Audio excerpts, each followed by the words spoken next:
Hi, this is Christina Morris with Get Healthy or Get Dead, and I am excited today to be joined by Angela A. Stanton. I became acquainted with Angela on LinkedIn. We were both responding to a post by Lauren Dyer, which she had made a comment on the glycemic index, and Angela had chimed in, and there was just this interesting discussion that had started because I had always kind of used the glycemic index to gauge my food choices, and in discussions I've had about cancer, that's always been a way to starve tumors. So we really went into a rabbit hole discussion, and I asked Angela to join me for the Get Healthy or Get Dead blog. So, Angela, I'm pleased that you had time to join me today. Well, thank you for inviting me. It's fun. May I ask you a quick question? Yes. Where did you get the name of your podcast?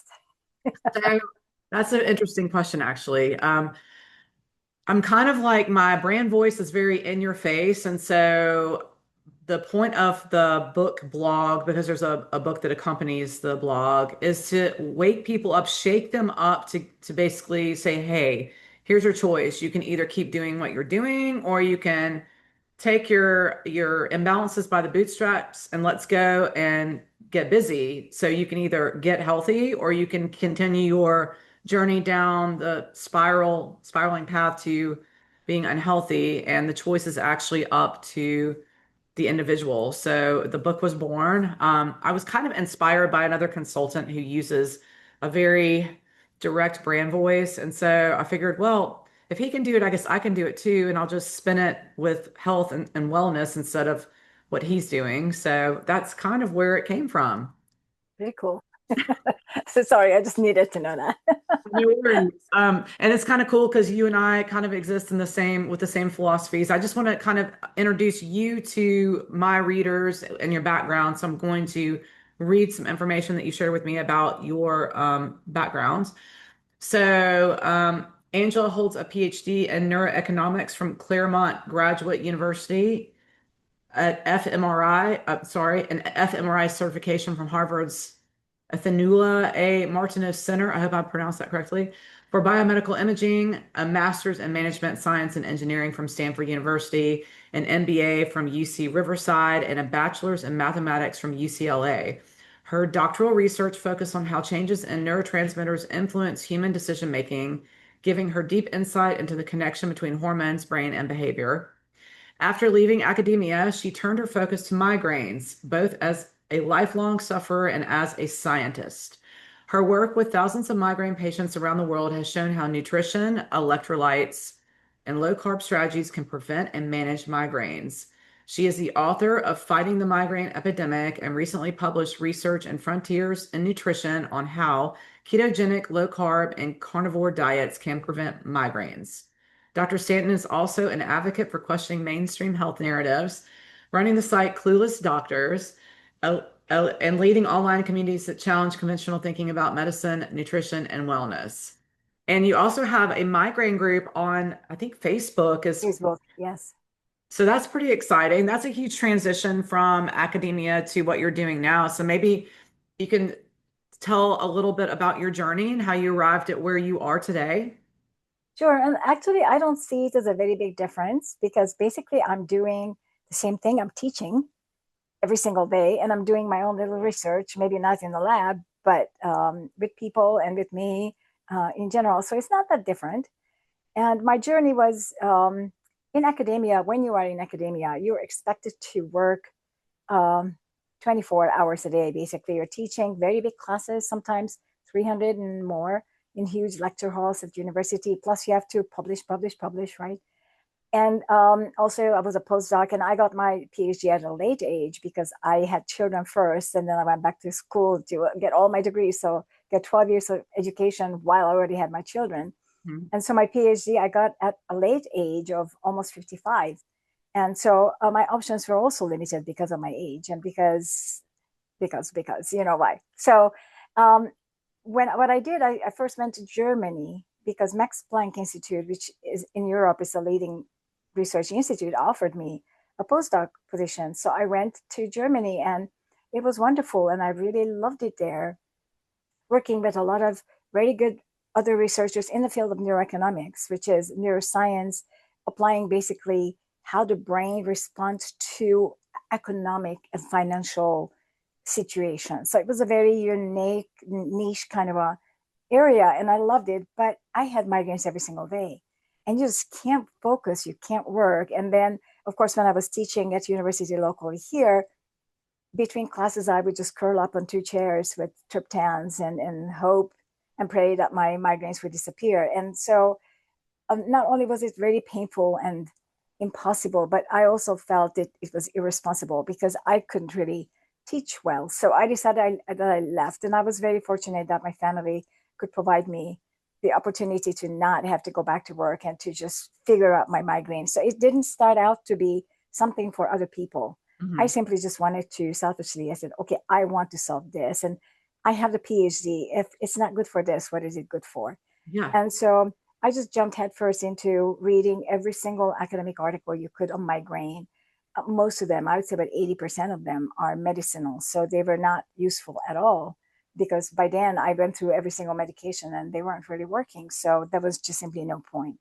Hmm. And also then I started to experiment. Or I started to go. The most interesting was is I went into other kind of fields to read. For example, physics, electrical engineering. I mean, you read the electrical stuff for understanding your brain. If you don't take electrical engineering classes, you won't understand how the brain works. It's just really fascinating that you're learning all the biology, but you can't comprehend it unless you literally. And so I found Stanford, my master was really interesting because it fit right in there because it was in economic, it was engineered economic systems. And so it was a completely different view and twist on a health focus, but with a lot of math and statistics and Yeah. electrical engineering and other kind of stuff. So it sort of kind of pushed me in that direction. And so I grew a liking toward these fields and I started to read all these articles and books. I mean, I have a bookshelf here full of textbooks of all fields. And it sort of kind of, I was able to create a picture because my education too is like all over the place with mathematics and physics and God knows what all mixed in. So I was able to connect the dots differently from what I saw in, by other scientists working in the field. Yeah. And so when I started to put things together, I said, okay, let me experiment. Given the brain's power of how it works, the things that could help me are calcium, magnesium, sodium, chloride, and you go through all the things. Yeah. And I've tried everything. I've tried all the vitamins, all supplements, everything. And I said, okay, one day I said, okay, the only thing left is salt. And you follow salt causes high blood pressure, all this kind of Yeah. stuff. So I didn't at the beginning. I said, well, it's better to die without pain Yeah. than to have the pain.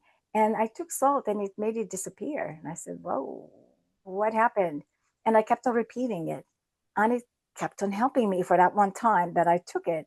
And we used to have, at that time, my mother was still alive. We used to have a nurse helping Yeah. take care of her. And so she also had migraines. And so she asked me what I was doing. I said, well, I'm taking salt and it seems to work. So she started taking salt and it worked for her too. I said, well, okay, two is better than n equal one is n equal two. So Yeah. there may be something in there. So then I started to create my own data. I started to watch what was working, what wasn't working, and then slowly sort of kind of branched into what is now called the Stanton migraine protocol. Over the years, it changed tremendously. But I opened at that time, I wrote a book. That's how it all started, Mhm. which was, I don't really remember the actual title. It's a little green book that is behind me. That was my story. It was not an advice book or not a complete story or anything. It was just my story. Yeah. And I published it. And that was 2014. And it was self-published through Amazon. Yeah. And it became a big seller and said, okay, so a lot of people are reading it. And I opened up a Facebook migraine group. That's when it started. So the migraine group is 11 years old. Oh, wow. That's long. That's great. That is a very long time. Yeah. And the reason why I did that is because I was kicked out of all the other migraine groups on I'm Facebook because sure it's you're, all you're, led by, yeah, they're led by pharma and whatnot. So I was just always kicked out and blocked and whatever. And yeah. so I said, okay, no, I'm just going to open minded. And so now, of course, over the past 11 years, we had a lot of people coming and going, and they have many of them been back to work, and they're no longer in the group because they no longer have migraines. So now we have almost 20,000 people. Holly, that's so incredible. What an impact you've It's, made. That's fabulous. it's fabulous. So this is my full-time job, basically. It's a nonprofit. I don't take any payment for it, but we do accept donations, and that goes to help some needy migraineurs, or like if I have to publish a book or an academic article and it costs money, I can put some of that toward. Your nonprofit and your group. So I'm going to post all these links, but I want you to go ahead and tell Okay, about what your nonprofit and your groups are named. sure, sure. So what So, is your nonprofit? okay, so the nonprofit is the Center Migraine Protocol, Inc. Okay. Right. So really what it does, I run a fundraiser usually once or twice a year. And then we have some migraineurs, predominantly in the United States, if they can't afford to buy the book, which I recommend that they read Yeah. because they have to understand what migraine is. And also we request that everybody measure their blood glucose and blood ketones. And Yeah. if they can't afford the kit, then the nonprofit buys the kit for them. That's lovely. That's So such, this is basically, and also if I like publish that academic article, it's very expensive to publish an open access article, which is what I don't ever want to publish in a journal or any kind of a journal that won't allow open access, because I want everybody to have access. And so these are the kind of costs the nonprofit covers. So it's nobody draws a paycheck, nobody takes any money from it. It's just for migraine associated things. And in fact, one of the members in my nonprofit is one of my admins in my migraine group. So and what is the name of the Facebook group? it's migraine sufferers. So Okay. if they go to Facebook, then /groups, on the groups, find me as migraine sufferers. That's such a great story. And I do feel like that we learn a lot about health and wellness through our own journeys. So I can kind of relate to your story. It's sort of like mine, but not with migraines, it's with other things. But I think it's fascinating. I think that's how we gather the best information to make the most impact, is to experience it Totally. yourself. Because when you're a patient, you know how a patient feels and you know what treatments work, and you know you can educate people better about it and have Right. impacts. I think that's really fascinating, actually. So, Right. I want to know, um, let's talk about insulin in the brain. I wanted to know, how does insulin really influence not just blood sugar, but brain function and decision making? Okay. So brain function itself, we think of insulin as a main glucose manipulating hormone, but actually it isn't really a glucose manipulating hormone. That's just something we have to do, assigned it to do. I mean, we have insulin very specifically to take glucose out of the blood to transfer it to the muscles, but and fat. So these are basically the two main glucose sinks that use insulin. But in the brain, for example, there is no insulin for the use of glucose. Insulin has a completely different role in the brain. In fact, it has multiple different brain functions. Most important of which is literally to clean the connections. So it is responsible for the many connections between neurons for the communication, very specifically in the memory centers. So we're talking about if your memory fails for whatever reason, long term as you get older, it is most likely because you have insulin resistance in the brain, which in the brain means that there's nothing that is there to clean these connections and to maintain them. Yeah. And so you're losing your memory because insulin cannot get into your brain. So insulin has to have a pass through the blood-brain barrier, just like anything else.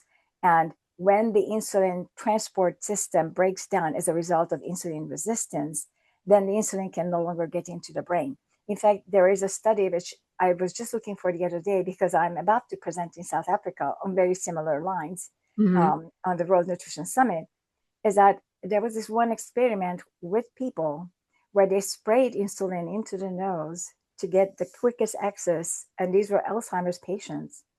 And for the period of time while the insulin was actually active in the brain, through this nasal spray, they recovered some of the memory. That's fascinating. And so it was a fascinating article, a research article, and because it was on people, not on animals. So it was really interesting to see how important it is. But it also showed that it's not that the brain can't use the insulin, it's that the insulin can't get in there. So Yeah. that's the prime problem with having insulin resistance in the brain.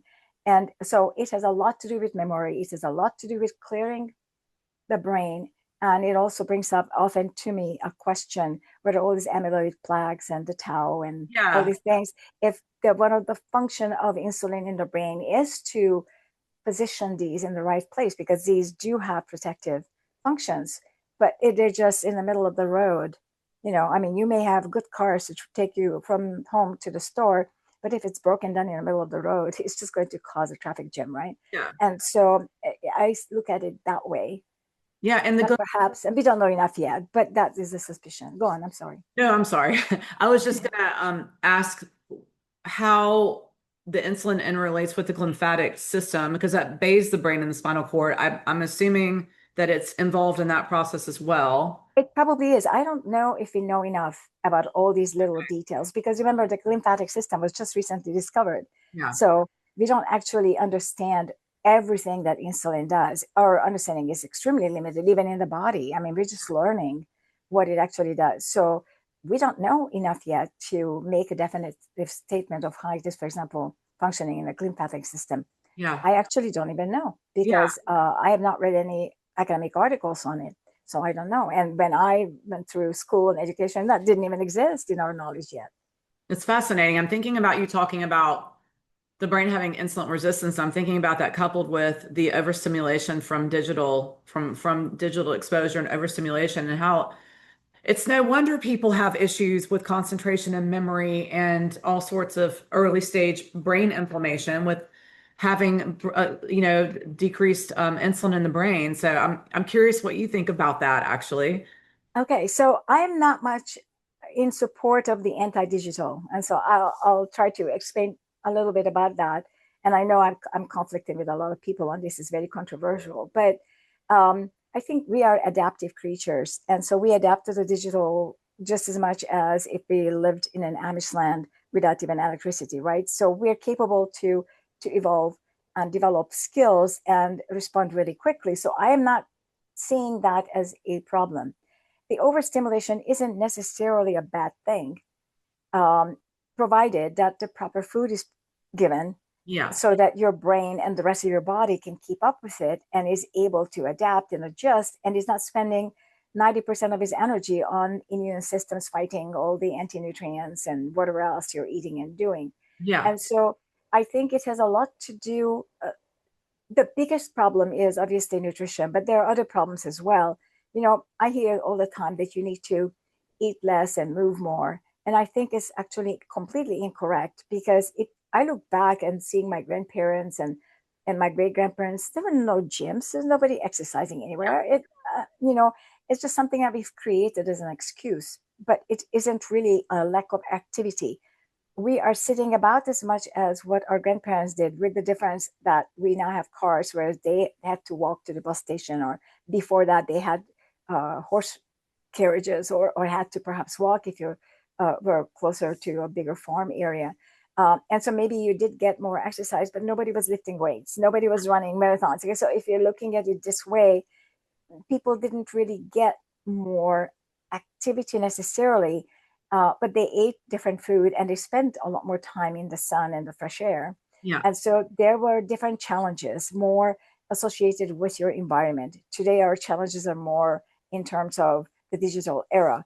And so I don't see that as a bad thing, but I see that as the digital era came about, we reduce our time available to eating, drinking, and do leisurely stuff, spending time with family, whatever the case may be. And I think that creates a stress. And I think it's the stress itself that feeds back in a negative way. And I don't know if you're familiar with Robert Sapolsky. He's a very famous he's a very famous doctor from Stanford, and he spent a ton of time working on. He wrote a book about why zebra don't get heart attack. I think it was stroke or something like this, where he's explaining that stress. There are different kind of stresses, and so when you are in nature, such as a zebra, for example, you have stress that you watch out for a lion that can kill you, right? And so when you see a lion, you just take off at a very high speed and it's very stressful. But then when you saved yourself and you don't no longer see a lion, then you're fine and you return to eating and you forget the whole thing. You're not chewing on it. Okay, what if the lion is coming again, again, again? That's not happening. And we tend to do this other thing. What if, what if, what if? Yeah, the And room. so this kind of a stress is an ongoing stress that causes a host of activities in our bodies that we are not aware of. And the only reason I am aware is because I'm a migrainer. And so this was a prime subject in migraine. And this is how migraine starts basically, is that something initiates an overstimulation in the brain, which in the migraineurs have different brain completely from non-migraineurs. So we have a lot more sensory neurons and a lot more connections. So our brain is hyperactive to start with. And then we have an inhibitory problem and we have a voltage gated channel problems. We have channelopathy. And so we can't respond to that. And so what happens is it kicks in the fight or flight. Yeah. And so it's the fight or flight that makes a zebra run. But I'm not having a lion around me and I'm not running either. And so I'm sitting here with you. And if I now have a fight or flight, it is going to cause me trouble internal in my body that I'm not able to remove Yeah. like a zebra can. Right. And so in my group, for example, when people get a fight or flight as a result of just having a stronger light switched on or a louder noise, we literally fight it or flight from it. So I tell my migrants, okay, squat time, squat or go for a jog, whatever, literally act it out. And then it's going to stop. But most people don't run around from a meeting or in a meeting when Yeah. they're under stress, right? And so this is a problem. I Yeah. think this is where we are looking at the biggest problem and not in the digital era and it's not in the EMF and these kind of things. That's a fascinating perspective, actually. So I'm glad that you brought it up and we discussed that. So you're saying this is kind of a tangent from migraines, but this is interesting that you just made that comment about to get up and move when you're having the stimulation. Because I know people, because I've never suffered really from migraines. I maybe had one or two in my whole entire life. So I can imagine how hard it is for someone who does suffer from that problem. And what I know is usually people have to just lay down dark, no stimulation. So how do you get those people over that hump to be able to get to moving again? Okay, so it's the salt because basically every single activity in our brain is run by salt. Yeah. Sodium must rush into the neuron and potassium comes out of the neuron, and that causes the action potential, which is the electricity that then causes every single activity in our brain. But in the migraine brain, we don't have enough sodium. That is a major problem, and so there are many reasons why we don't have enough sodium. Migraineurs are salt wasters, so we tend to urinate at a lot more salt. There's a study from 1951, a clinical trial, that showed that migraineurs excreted 50% more sodium than non-migraineurs. So we excrete a lot more sodium, so we don't have enough in our body to run. We also have very low blood pressure. I mean, my blood pressure on a good day is 110/70. Yeah. I've been as low as 80/50. And Yeah. yeah, that's our normal blood pressure. So we don't have enough blood flow. And if we have our blood volume a little bit too low because we are not hydrated, Yeah. then guaranteed to end up in a migraine. And so it's not the triggers that they always talk about. And it's not even the light or the sound, because if I am properly endowed with sodium so my brain can handle the light or the sound or the smell, then I'm not going to get a migraine. Yeah. So the point of my treatment, the most important part of my migraine treatment is to take salt. Yeah. So I am here sitting with a bottle of water Yeah. and a case of salt peels. Oh, wow. Okay. Okay, so I don't drink water without salt. I actually don't really anymore either, Angela. I've started. There you go. Okay. Yeah, well, and I don't have migraines, but over the past year, I was listening to Andrew Huberman a bit, and he always like wake up with a glass of water, throw some salt in it. It wakes up the brain. And so I was like, okay, hey, that's a good idea. I think I will. I actually wrote about that in my book. I do the same thing. I don't do salt tablets. I put in just whatever salt I have in the house. I just put a Perfect. fraction. Yeah, but a lot of people don't know that salt is a healthy thing to add to your water, and they're under the impression, just like with fat and uh, Yeah. those those um those untruths that have been taught and programmed into people, that salt's bad. So I would love for you to talk for a minute, maybe stepping away from the migraine population, but more about healthier adults and how important it is to have salt in your water and how important hydration is in your daily routine. Sure. Well, first of all, prior to our sanitation and all the water filtering and everything, the water that is accessible by any lake, even freshwater lakes and rivers, are brackish. So we don't really have water without salt. Even the tap water has a little bit of salt, but it's very little. But the role of the salt really is very important because we all tend to know that sodium attracts water. So water will go where sodium goes. And that is very correct. But this on its own, excuse my cat's tail just Have to, coming on. don't worry about it. And so that on its own doesn't really tell much. But what sodium actually does, it in our body controls the osmolality. So osmolality is a very difficult word to work with, but our water in our body, our blood, is basically salt water. And the role of the salt in our water, in our blood, is to, first of all, go to the right place in the right amount at the right time. Right. And so there's very little sodium inside our cells, but there's a lot of sodium in our blood. So if you look at a blood test and you look at the electrolyte panel, you're going to see that there's about 33 to 40 times as much sodium in our blood as potassium. So that is the most critical element in our blood. And its job is literally to maintain the water level in our blood such that it can flow properly and maintain the water level in the cells in a proper way so that it doesn't expand too very big and it doesn't become too small. So Right. it maintains the size of everything. And so when we reduce salt in our diet, there is going to be a shift of electrolytes all through our body. And not only is it causing a problem for our kidneys, which use sodium pump, but it also, because it activates renin, which is then a vasoconstrictor, it will constrict our blood vessels. So it's exactly the opposite of what they want to Right. achieve with reduced salt diets for those with hypertension. The more you reduce the salt, the higher the hypertension or blood pressure is going to And go. So it's exactly the opposite. kidney patients, the recommendation. Right. It's Yeah. exactly the opposite of what they should be doing. Yeah. And I by now have several people in my group who had, including my husband, who had a little bit of a weaker kidney because of some genetic or medication, whatever the cause is. When you add salt to water, not to food, but to water, it actually improves the kidney function Yeah. as well.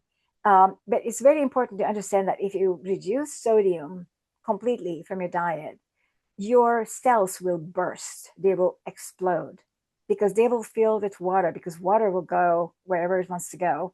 And they will fill with water if there's nothing controlling where that water is. Yeah. So if we reduce the water from our blood vessels, which is the interstitial space also around the cells, then more water will enter the cells and they will just explode. Yes. So you're better off. You can't really overdose with salt as long as you take it with water. If you take it with food, there's a different effect because salt in food will pass through the gut and it will be going inside the cells and it will be eliminated by the feces. The feces are not appropriate to eliminate a lot of salt because our colon is trained to pull back salt. It will recycle sodium from our feces. So we will recycle a lot of sodium through the colon, whereas the kidneys are made to excrete sodium. So you're better off taking a lot of salt with your water than to eat a lot of salt with your food.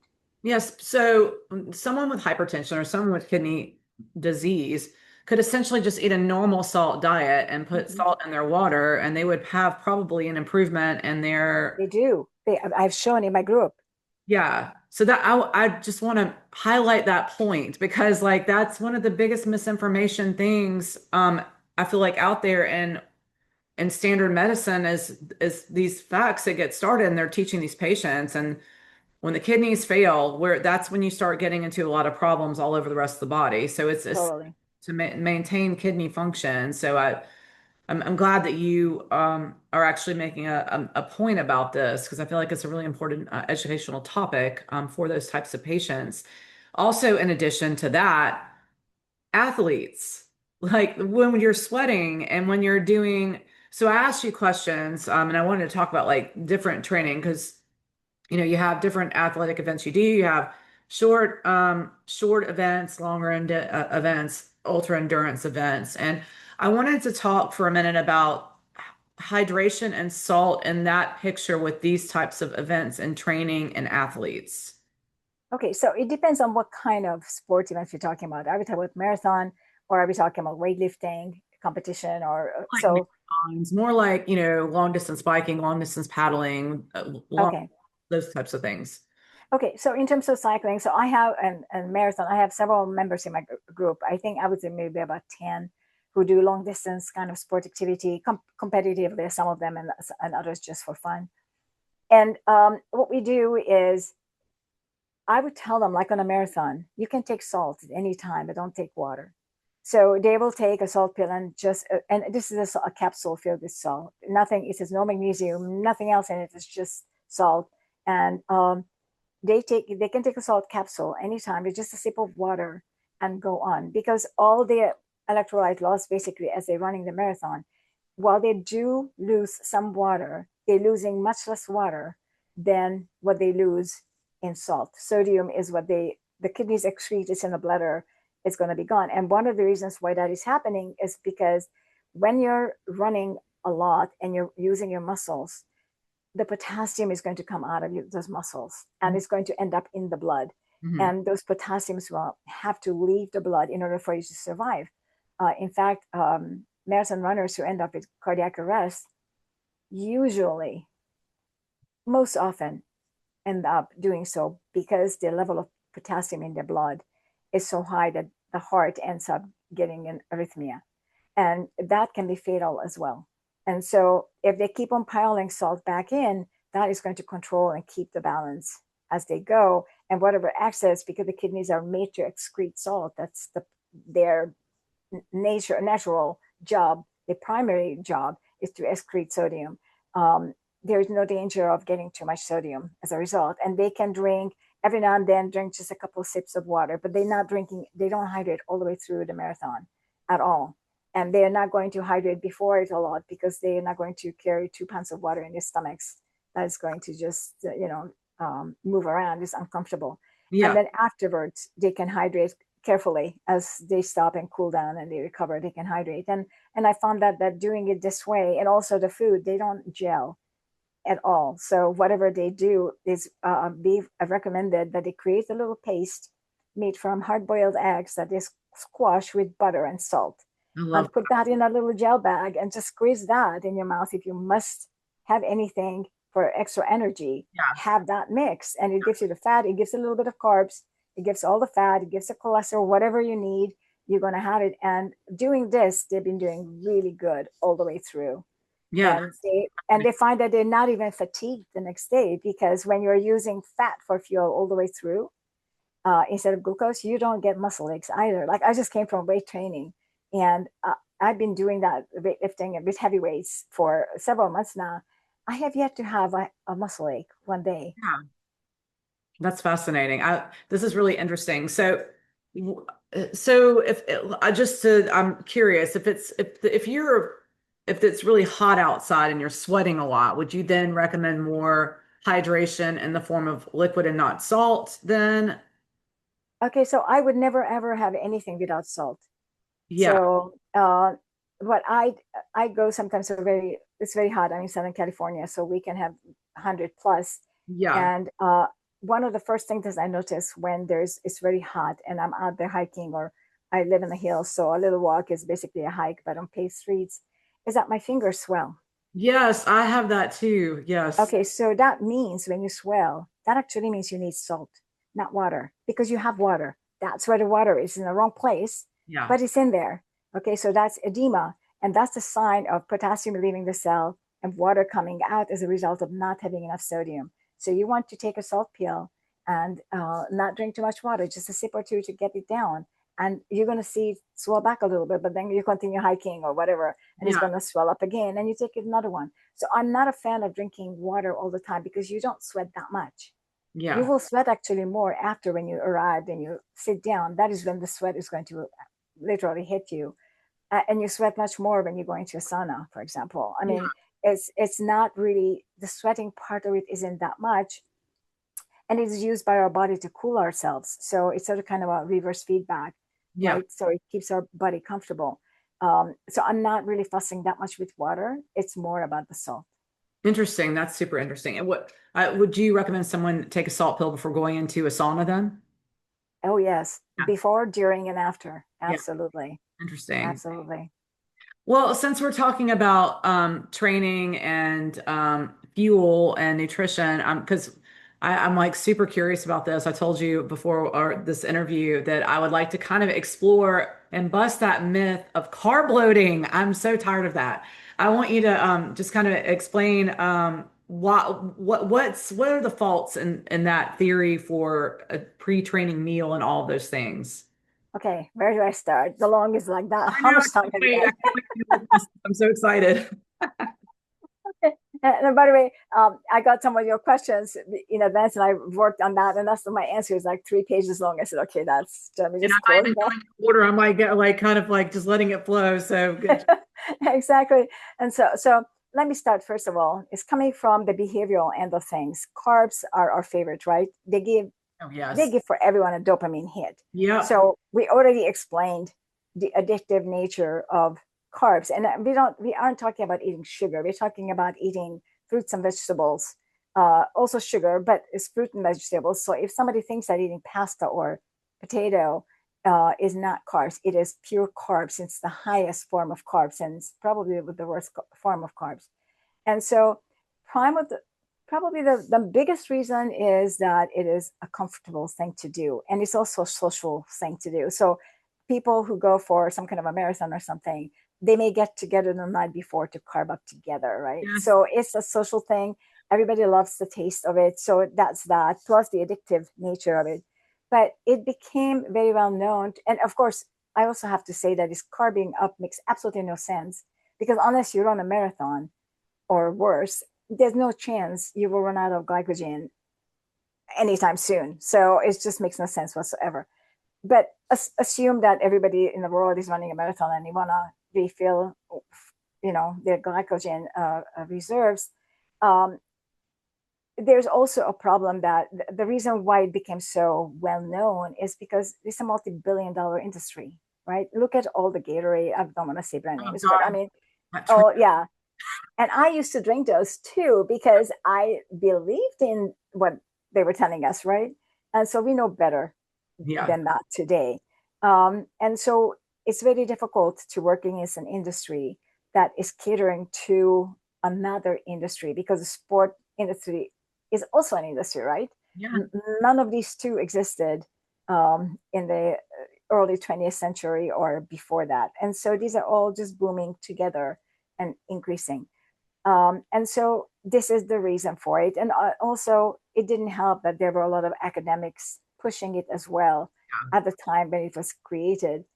And it is very interesting that the lead academic in the field who was pushing the carbing up is now anti-carbing up. And my talk in South Africa is in his organization, Oh, which great. is Tim Noakes, right? This is really Oh, yeah. Tim fascinating. Noakes. Yeah. Yeah. Yeah. Yeah. Okay, so we all smarten up after a while. But so back to carbing. So the reason why carbing makes absolutely no sense is because when you eat a lot of carbohydrates and it converts to glycogen, and glycogen is put away and is stored, and we have about 140 grams of glycogen. Let's just say sugar. It's the same thing. Basically, it's just a starch form of sugar for storage. So we have 140 grams worth in our liver and about 300 grams worth in our muscles. Mhm. And then when we go for a marathon and we are close to like about three-quarter done, suddenly we have no more. Yeah. Okay, so what do we do then? Many people bunk at that stage Yeah. because, yeah, because there is no backup system. Because even though they may even be overweight and have hundreds of thousands of calories of fat on them they could burn, they can't because their system is set up to burn only carbohydrate Yeah. and it can't switch. So you have to train your body to be able to switch. And this fat adaptation, and I'm not talking about ketones, I'm just talking about standard fat adaptation, Yeah. means that your metabolic health has to be exactly perfectly right. And your body can seamlessly switch between glucose burning versus fat burning. and then later on to ketone burning, depending upon what organ and what it does. Because also within our body, we have compartments that each use different fuel. Mhm. And so what I'm looking at basically for any kind of physical activity would be the muscles and the heart. So, and the lungs, of course. And so when we are looking at this, the heart, for example, does awful with sugar because sugar burning creates a lot of reactive oxygen species. It also generates heat and lactic acid, the Yeah, very thing that causes a muscle ache. right. And so we can stop working out and have a massage to get it out of our muscles, but do we stop our heart to Yeah. do the same? And we can't. So it can literally cause problem. So we need to focus on also for our good health and our quality of our run or whatever else we do, we need to focus on what our body uses as its primary fuel. And so the reason why we are carb loading is because we believe that the primary fuel for our body is glucose. Right. And that's false information. Yeah. And so many people told me, and they still tell me, well, but look, we burned glucose first. I said, no. If you now go ahead and drink a bottle of beer, which is alcohol, now you're going to burn alcohol first. Are you telling me that alcohol is your primary fuel Yeah. because you burn it first? And they're just confused. But the fact is, the reason why we burn glucose first is because it's a toxic fuel. Yeah. Okay. And so if we didn't have glucose to that we carved up with, then our body would be burning fat, which is its natural, non-toxic, high energy fuel source.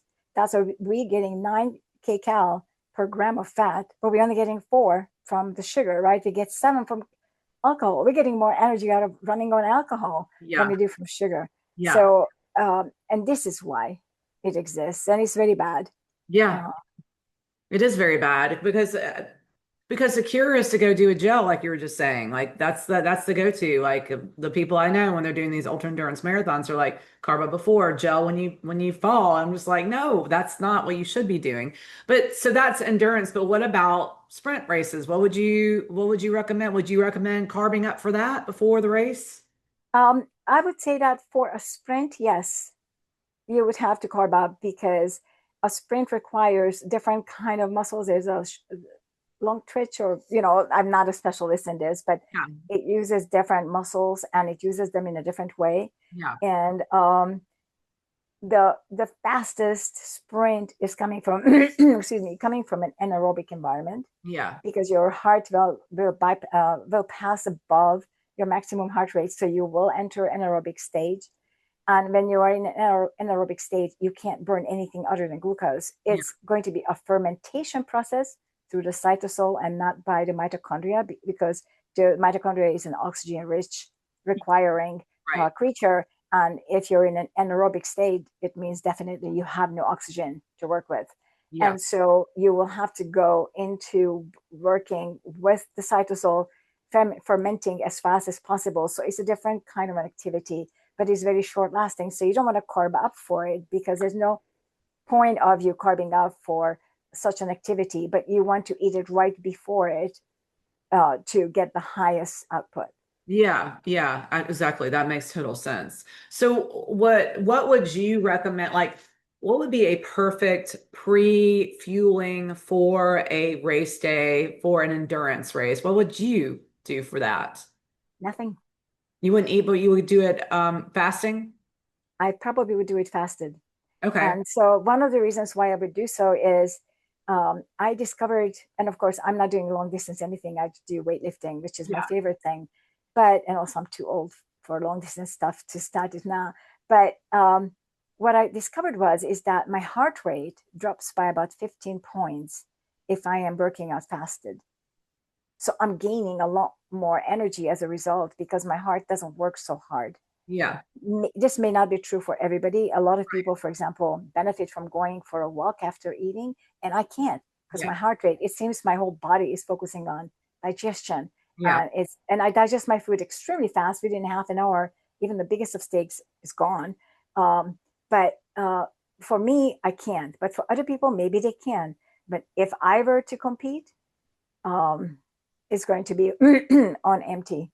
And Yeah. I work out on empty all the time as well. I fast every single day about 18, 19 hours and usually go to the gym. By the time I get to the gym, I'm already at about 15, 16 hour fasted. Yeah, yeah, I fast every day too. I I never work out fasting because it puts my body into a stress state, but that's just me. But Yeah, it's individual. I'm also perimenopausal, so there's like fluctuations in my hormones. So I have to be very careful about it. So it is very individually based, but that's fascinating how your body handles something like that. That's I wonder Well, if that's something for other migraine patients too. yeah. And so most of us experience the same thing. We just seem to be all like Popsy twins. It's really amazing how migraineurs all seem to be alike. But you have to know, I'm in my 70s. And so You're my, no way. yeah, I'm 72. I just turned 72. I was, yeah. And so in my 70s, I would like to do a lot of things that my body was going to say, Yeah. forget that. And so not everything is possible. And so my body will react to it very differently than your body will react to it differently. So it's age dependent, but it isn't just age, it's also genetics. Yeah. And so when I got, for example, my 23andMe, which was a genetic thing, it told me, yeah, I am a weightlifter. And sure enough, I'm very strong, much stronger than I thought I were. Yeah. And so it's amazing. Even sometimes my trainer said, wow, some of my young clients can't do that. So it's really amazing how much you can do if you choose the right thing for your body. Yeah, I agree with that. Let's oh, I want to talk about the glycemic index. Yes. 'Cause that is so fascinating. Like that post just like opened up a new world for me that I was not aware of. But okay, I'm not a nutritionist. My background is anesthesia and I've fallen into functional medicine and infectious disease. So please let's discuss that topic. It's fascinating. Okay. I love it. I was so happy that you brought it up because I wasn't thinking about it. And it's not a topic that anybody has ever asked me about. And so I did a little bit of research for the past couple of days and went into it just to make sure that I had it verified that is everything I'm saying okay here Yeah. because it's a little bit outside of my territory, but I was really excited about it. Yeah. So if I remember correctly, a few years ago when the glycemic index was released, it was somebody's dissertation, if I remember it correctly. And so the clinical trial, the experiment was really just a handful of people that they checked it on. And basically, what it really is just looking at, it is really just, it was a lab test originally to see how these people, these few people, and let's just say this one person, because Yeah. that's what we look at how this one person would respond to with his or her individual metabolic state at that time to these foods. Because just recently a study came out, it's a Stanford group, so I'm just looking at it, it's in the Nature, so I can give you the link to Yeah. it. Please do Uh, put it in the article so people can look at it and read it. Yeah. yeah, so it is a fantastic article. And this is a person at Stanford who did what I did. He did with his metabolic health what I did with migraine. So it's an N equal one kind of an experiment, which got published because this is so sensational. And Yeah. so he shows that how you respond to glucose will have four different, at least four. We now already know there are four different kind of person you can be that can change how you respond to the very same one slice of white wheat bread, right? So you can have the first type of personality would be is that your diabetes or metabolic instability will be presented as muscle insulin resistance. And so your muscle insulin resistance, your muscle is your biggest sink for glucose. So if you have an insulin resistance, then you can't sink all the glucose in there. And then you're going to, those are the people who need more insulin to put away the excess glucose that they have. Yeah. The second type is a beta cell dysfunction, which is the one that leads to type 1 diabetes, right? Right. The third one was an impaired incretin response, and these are the GIP and GLP-1. And so if your gut doesn't have enough GLP-1 receptors or those are non-functional receptors and also in your brain, then you will absorb the glucose a lot more because what GLP-1s do is they sort of kick the glucose goodbye and allow you to have a better metabolic health as a result. And the fourth one is what I see most often people have, which is a liver glucose deregulation. So this is the problem where the glucagon and glycogen are not regulated properly. And these are all modulated by insulin. And I see people who may not even eat for, I don't know, like you and I, fasting for 16 to 18 hours, and suddenly they get a glycogen dump. So we end up with a blood glucose of 140. That was a huge glycogen dump for absolutely no reason. Yeah. That's what this is when you have the liver dysregulation to the point that you're not controlling how much glycogen you're releasing continuously. So this is the most frequent one. But these are 4 different responses. And so if you, in the study, they were giving people, I believe it was a banana and some cookie or something. I forget now exactly what it was. And so they mapped how people responded in terms of their glucose response. And they also measured their insulin, and everything was totally controlled for. And what they discovered is that you eating the same cookie and banana may react very strongly to the cookie, but not at all to the banana. And I may react very strongly to the banana, but not the cookie. So we have individual responses, even though we're eating the same amount in the same direction, the same way, right? And so the glycemic index says nothing about this, that you may be different than I am.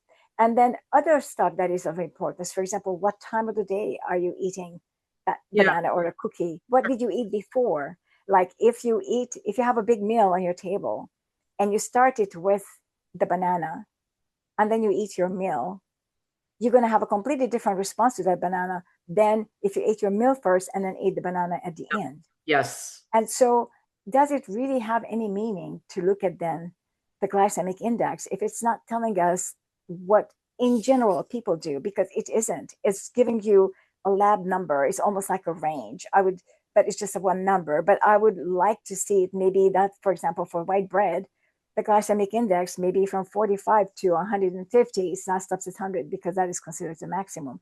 But that could be a range based on who you are, but then it has no longer any meaning.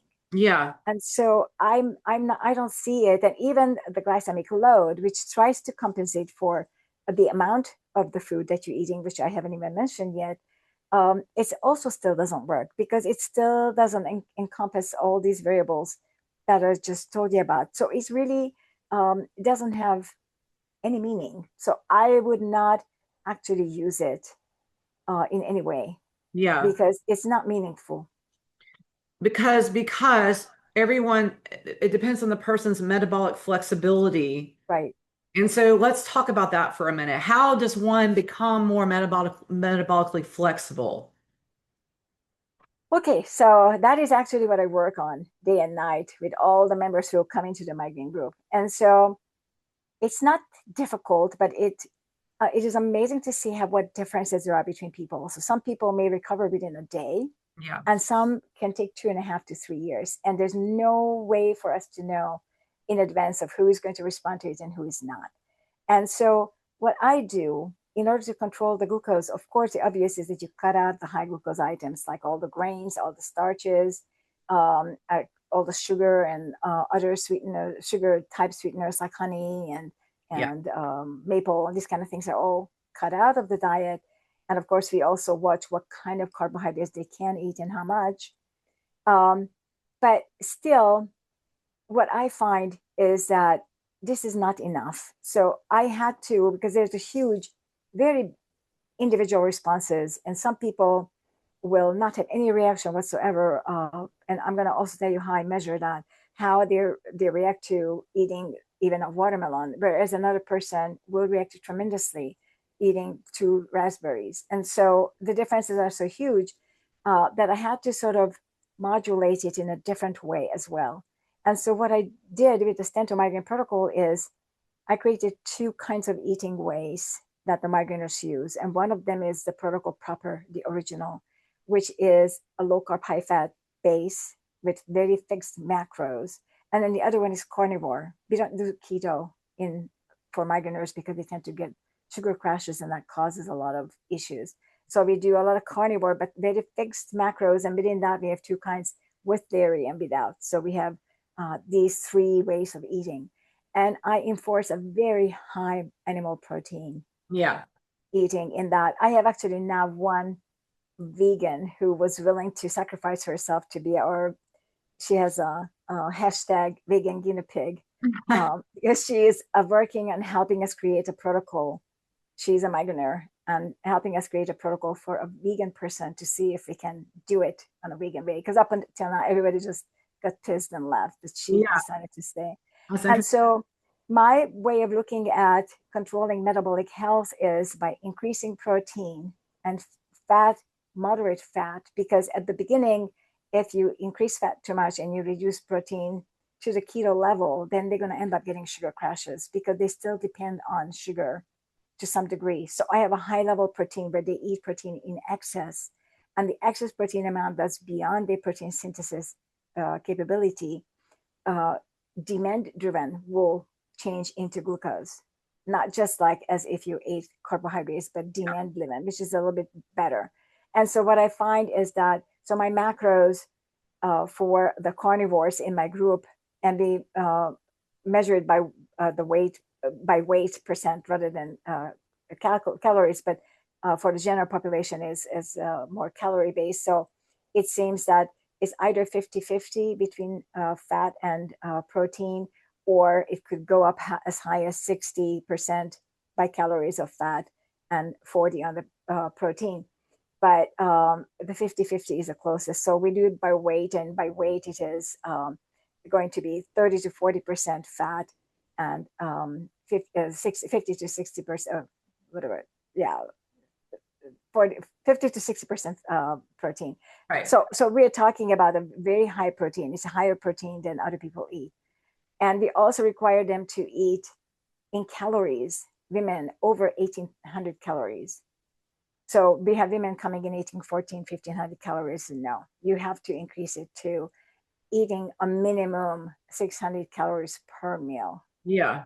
And you can eat more, but not less.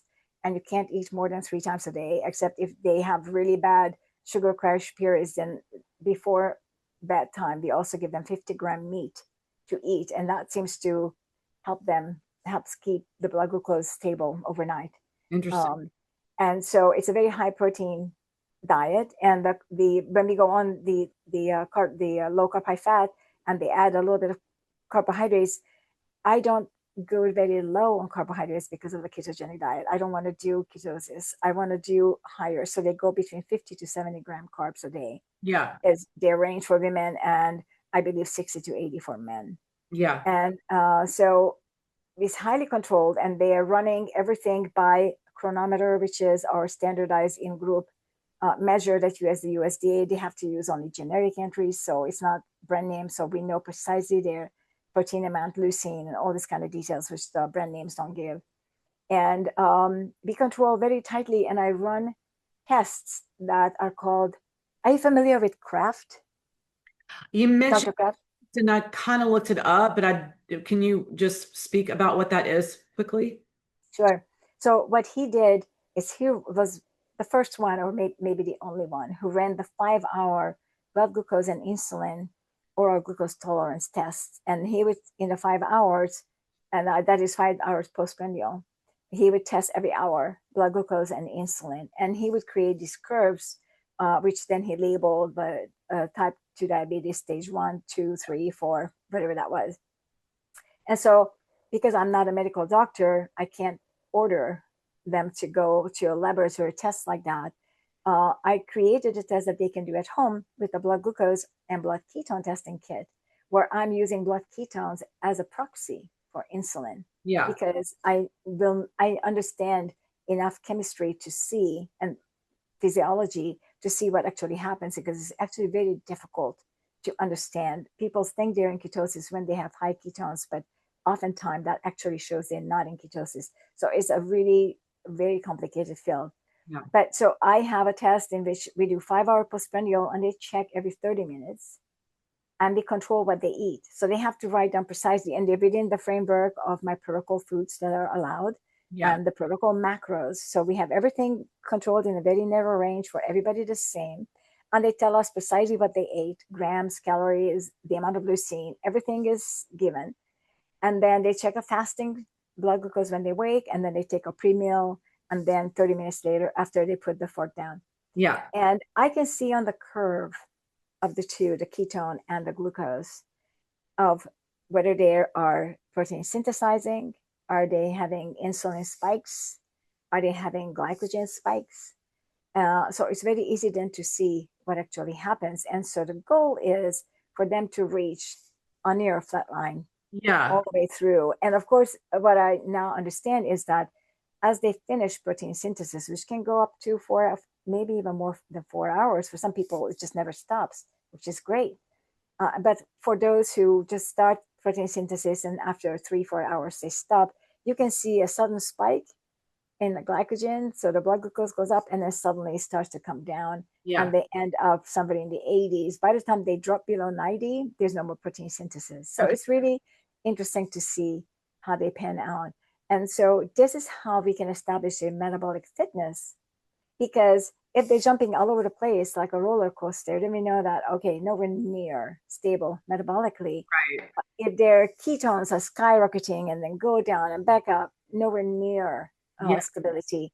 And so I like to see a pretty stable blood glucose within ranges, which I have set ranges that I created. And I chart and graph everything for them by Excel and post a picture so they can see what it looks like and explain it to them what stage they're in, whether they should stay on carnivore or okay for them to move somewhere else. Right. So then you just look at their results and you adjust to give Right. recommendations about how they should change their diet according to what's Exactly. coming out. That's Exactly. And it works really good. And then they keep on repeating the test every so often. It's totally up to them whether they do this or how often they do it. Most of them do voluntarily very well. And some of them do it every month just to see how they improve. And you can see the improvement over time. It's very interesting. that's really cool. And so, because I asked you also this question, because like I'm not a cancer treatment expert, but I know that you can control tumor growth by keeping not feeding with sugar. So in this situation with a cancer patient, you could basically do the same thing. You're trying to find that they're also flatlining in the metabolic metabolism of the different nutrients. It's And a little bit different. So okay, I also have a keto group, okay, and I just don't like to use it for migraineurs. But I have people coming in with cancer, traumatic brain injury, all kinds of different issues, OCD, mental conditions, whatever the case may be. And I will then send them to my keto group. And especially the cancer, I have about 3 people who had cancer or post cancer, and I have several people with TBI and yeah, similar.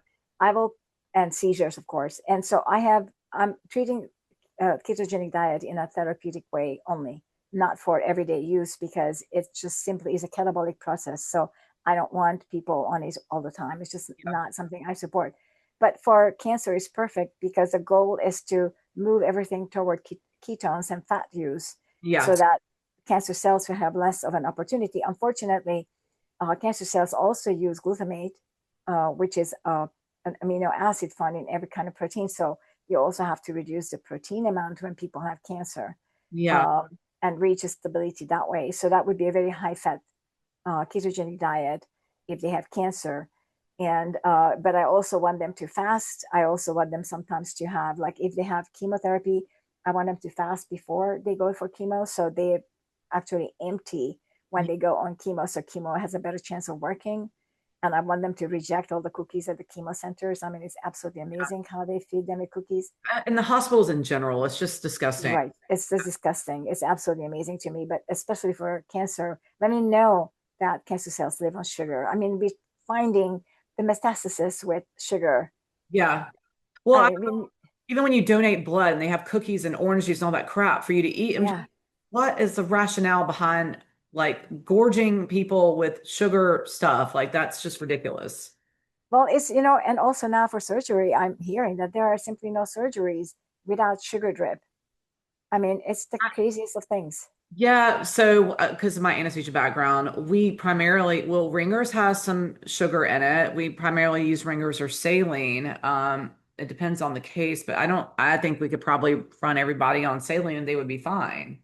Yeah, I know, but now I've had several people show me they had surgery, and they show me the disclaimer and the paperwork that they're making them sugar up, literally carb up with That's so crazy.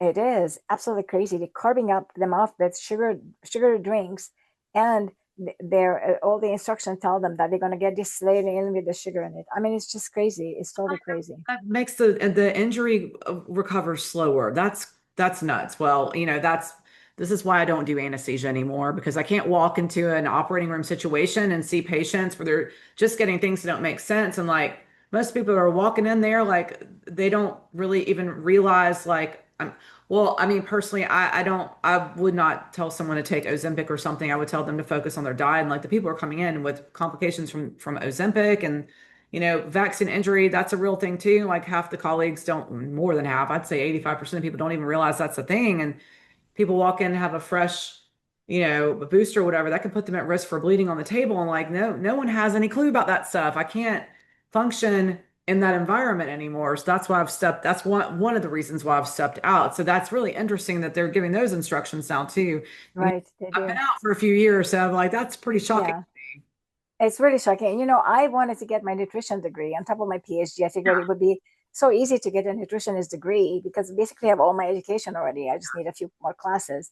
But they said I would need to have a residency for 1,000 hours in a hospital. Yeah. And I said, okay, do I have to follow the dietary guidelines when I'm making my recommendations of what the person with, say, a kidney damage Yeah. will eat or drink? And they said, yeah, you have to. I said, well, then I'm killing the people. Yeah. And so I never went to take it because I just couldn't stomach that. Yeah, speaking of dietary guidelines for sodium, let's talk about that for a minute because I like talk about vitamin C all the time. I'm sure people who read my stuff are just like, please shut up about vitamin C. But I mean, we just don't get enough of that either. So let's talk about what are the recommendations for sodium and what you should actually have. Okay, so the recommendation for sodium is, I believe, 2,400 milligram sodium, which is 1 teaspoon of salt a day. And so if I tell you that I'm having, let's see, I'm having 22 capsules, just that's not in my food, that's just with water. 22 capsules, and each capsule has 360 milligrams sodium.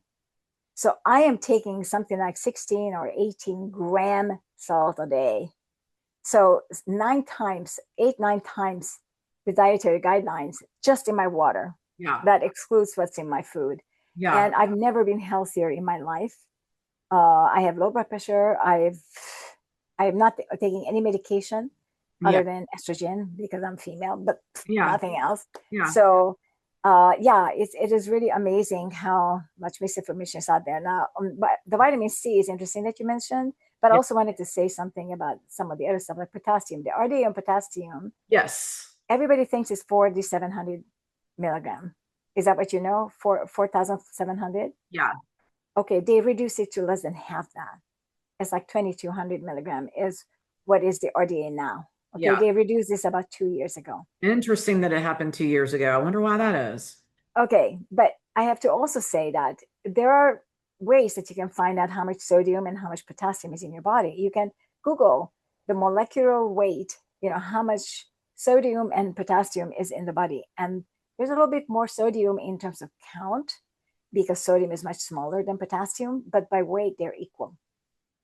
So in your body, there should be equal amount of sodium and potassium. So as much salt you take in with your food, not with the water, but with the food, which goes into your cells, you should have that much potassium. So if you're eating an avocado has like about 600 to 800 milligram potassium in it. If you ate 4 avocados, you met your daily need for potassium, but you have to add that much salt on it to be equal. So currently, the sodium and the potassium requirements by the RDA are equal, 2,400 milligram a day. And so as long as they're equal, that's pretty good, but Yeah. it's too low for sodium. And so therefore, it should also be higher for potassium because it should be equal. And I mentioned the podcast I watch, you mentioned that you don't recommend people taking potassium supplements, that it should come from foods. Right. Cover that for a second too. Yeah, remember when I said earlier, when you take salt with water, it goes into your blood. It doesn't go toward your cells. So the elimination when you take it with water is going to be through your kidneys. Yeah. Whereas if you take it with food, it's going to be through your colon and the feces. Well, potassium is a very large molecule. And so your kidneys don't excrete potassium very well because the kidneys have these filter systems that will have to literally have a vasodilation Yeah. to have the little holes make bigger so a bigger molecule can go through.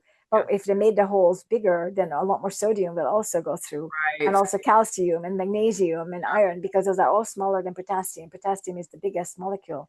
So you shouldn't supplement because it's going to end up in your blood, and there's no means by which to reduce the potassium from your blood. I actually have an article, and I will send you the link to that as well, Okay. on Hormones Matter, where I wrote about, I interviewed an ER physician who was a cardiologist, a heart surgeon by specialty. And I asked him, what happens if somebody comes in with very high potassium level in the blood, hyperkalemia? Yeah. And he gave me like 4 different medications that they have to give them, including sugar, to Yeah. get the potassium out of the blood and into the cells. It's just that complicated. Yeah. So when you supplement potassium with water, it's going to end up in the blood. It's the worst thing you could possibly do. You Yeah. don't want potassium in your blood. You want it in your food. Yeah. And so just eat high potassium food. Don't supplement it. And what are those? Well, if you eat vegetables or fruit, then have avocados and salads. If you look at it from meat, have salmon is huge. A serving of salmon can have 700-800 more than in avocado. Yeah. Uh, Beef is very high. Chicken is high. Um, um, I don't eat vegetables. I eat some fruits, but not vegetables. And I'm getting a ton more potassium than I need to. I Yeah. end up having to add more salt to my diet because of I eat a ton of beef, ribeye, and even raw steak tartare and other kind of things. And these are all very high in potassium. So if it is a whole food, a food that is not pre-made for you by a company or anyone else, there's a very high chance, unless it is shellfish, which are not high, the rest of them are going to be very high Yeah. in potassium. So you're going to be totally fine. Yeah. I saw your post today about eating mussels for breakfast. I love that. Oh, that was so good. Yeah, with a lot of cheese on it. Yeah. Yeah, there's a new little thing I want to try for breakfast to break up my Yeah.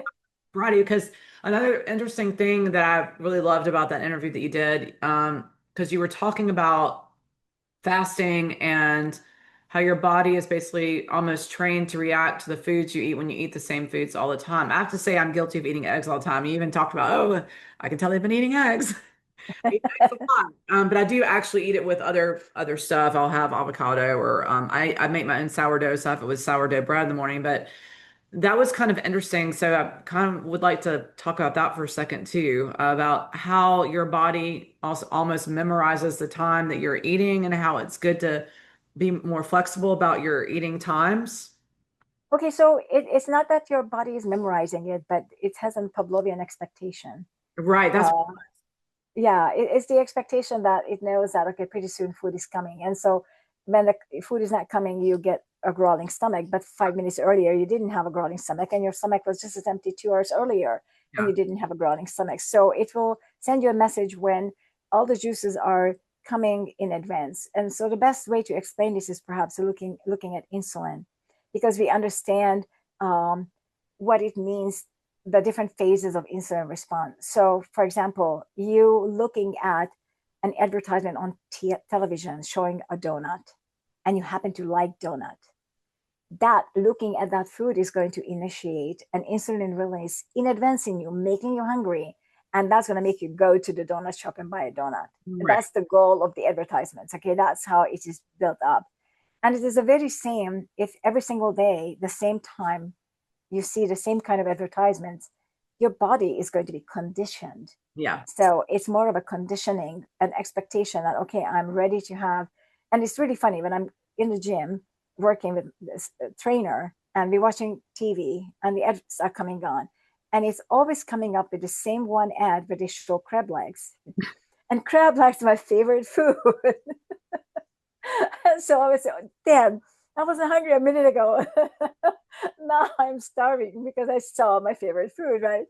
And so this is how our body is set up. And I think that this is an evolutionary thing, because if something was available to you 2-3 times the same place, the same time, then chances are the fourth time will also happen. And your body will say, well, I want to maximize that berry coming in now Yeah. because she ate some raspberries from the bush yesterday and it's increased from the day before. So now I'm going to have even more insulin ready to pack it away as fat so that during the winter she can survive, right?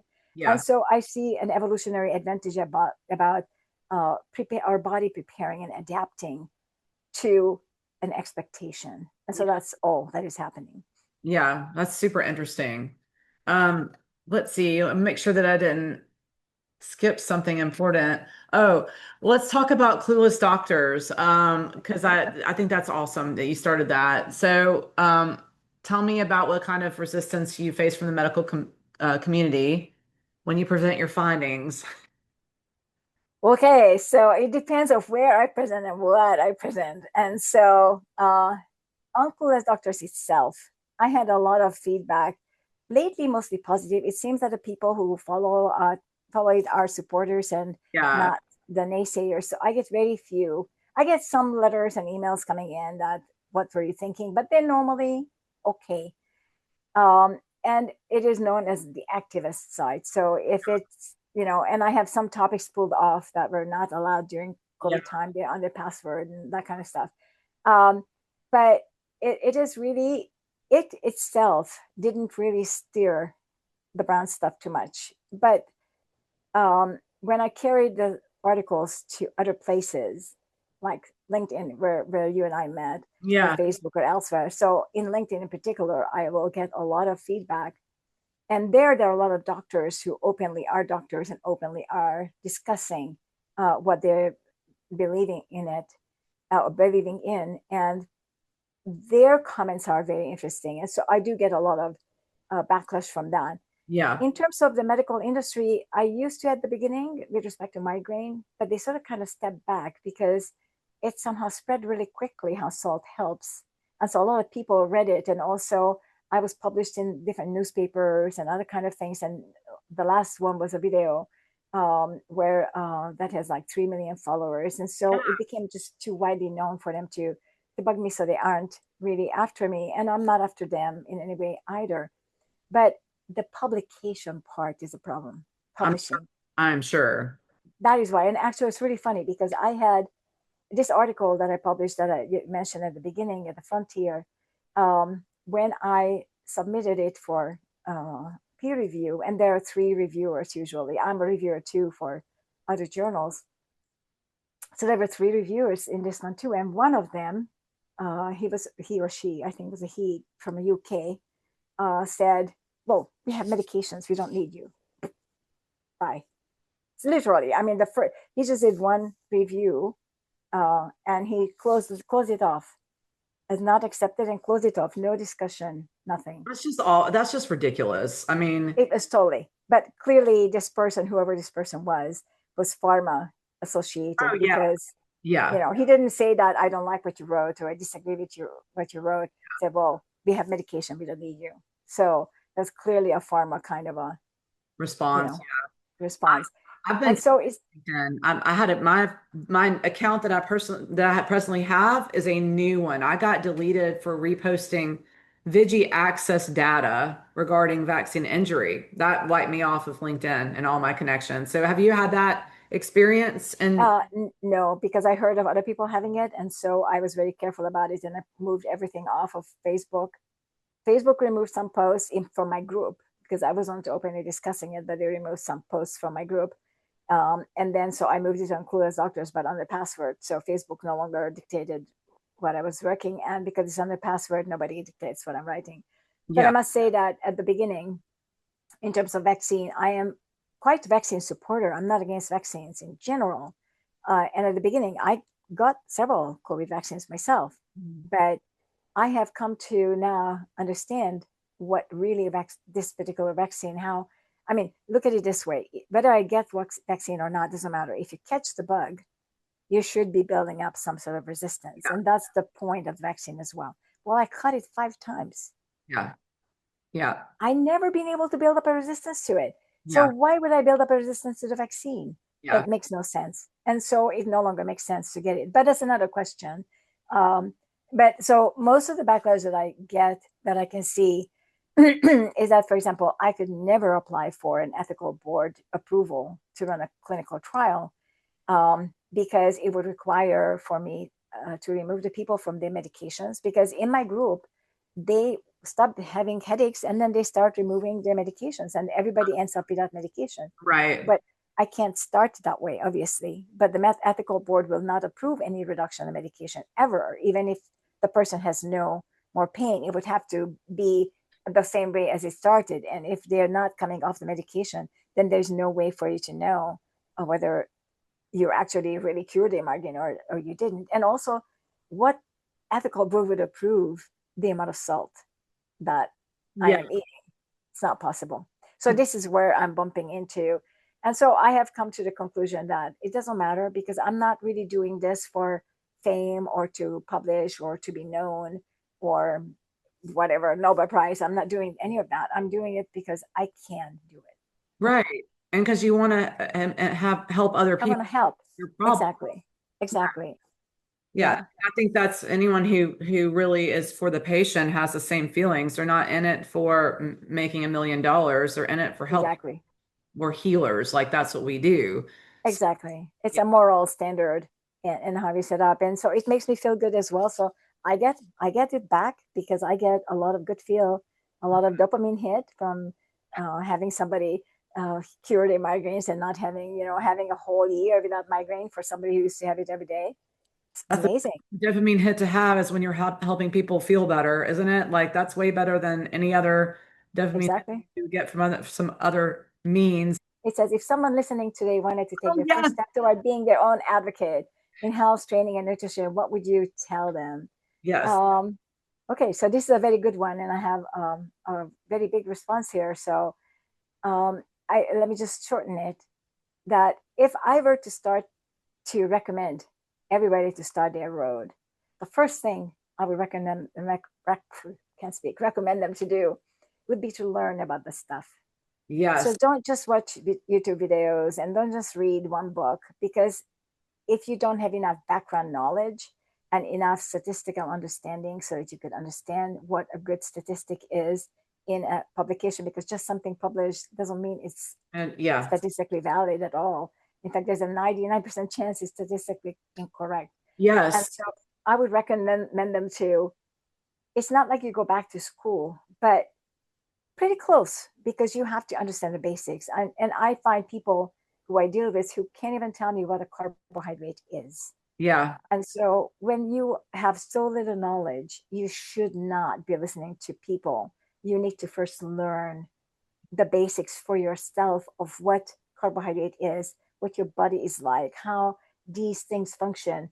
You have no alternative but literally to take some textbooks and read, so you have a cursory knowledge, just enough for you to understand when they say macros and the carbohydrate versus protein, what a protein is versus meat, for example. These kind of things are very important to know and understand, Yeah. and how each works in the body.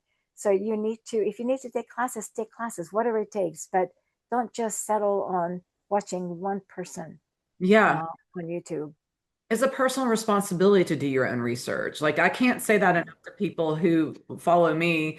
Like we literally have to be our own advocate. It'd be great. Like hire an advocate if you can afford one. Like I would love to be someone's advocate if they want to hire me. I would be glad to work for them. But I think it's important just from a personal responsibility standpoint to do that. And totally agree. And on that note about studies, yes, like I know the person cannot really read a study, but the first thing you can always do is go to conflicts of interest and see if there's a money trail and see what organizations are involved in funding that study. That's going to be your red flag number one.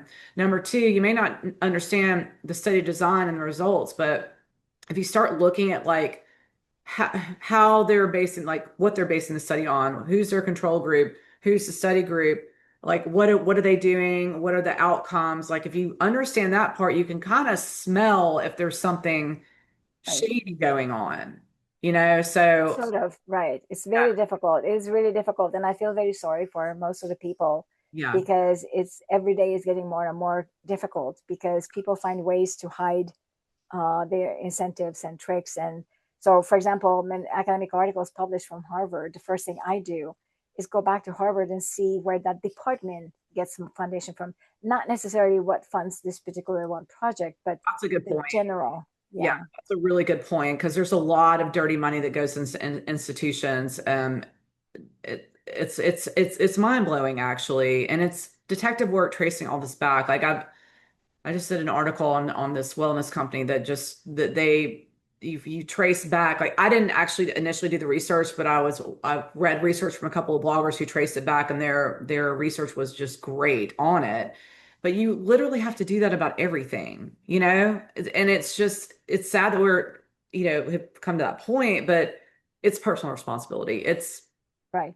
And it's very difficult for many people to do that. And they will run into a big name person on YouTube and they'll stick to that person through fire and ice. And I support many of these YouTube doctors and scientists, and some of them I absolutely adore and follow. But even they, the nearly perfect ones, will time to time say something I will disagree with. And so, but I need to have the knowledge enough for myself to be yeah, able to see that what they're saying is incorrect. yeah, And so that's very difficult to achieve. yeah, and I feel like everyone's also entitled to have their professional opinion, and their professional opinion may not be your opinion, or the opinions may not align too. So that's okay, but if it's your healthcare and it's not aligning with what you want, then it's your personal responsibility to find someone who does align with you. So we're just in a different state of the world where you just can't blindly trust anybody anymore, especially in healthcare and the wellness industry. So that's another reason why I wrote my book. So Exactly. that's why you Yeah. have your groups too. So I really wanted to thank you for spending time to speak with me today. I knew the discussion was going to be fun and very insightful, and I'm going to be sure to have all the links where people can find you. If someone wanted to book like an appointment with you to do the measurements for glucose and ketones and insulin, how would they reach out and find you? Oh, they can send me an email or join the group. So there are two people in my group who do some form of consulting if anybody wants a private help.